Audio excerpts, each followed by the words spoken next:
来看宜兰东宫国中的学生研发移动式人工智能结校的系统，伫第20届的世界青少年的发明展摕到金牌。这套结校的系统改变传统的爱扫条码的方式，学生是以微胖做例只要扫外形就知影结校。咱做伙来了解。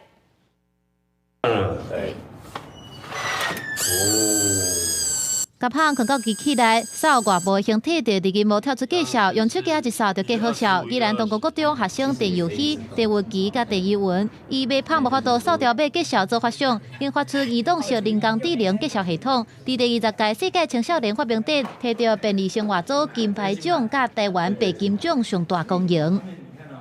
面包最大的一个问题就是没办法列印条码。 所以就有人在说，可不可以用 AI 视觉辨识来进行 AI 面包辨识的结账？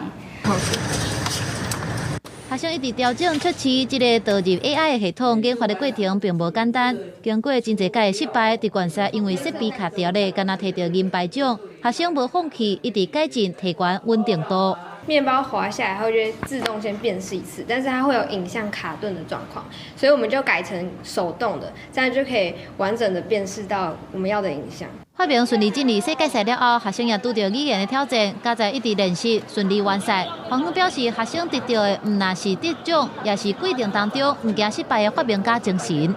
他们除了具备有科學探究的天賦之外，更重要的是，他们同時也具備有 認真努力、堅持用心、不怕失敗的科學家精神。這套結校系統透過掃物品的外形，就當跳出結校應用，無限伫胖頂面。發明的學生表示，未來繼續研發第4代結校系統，若准順利會考慮申請專利，互發明商品化。記者綜合報道。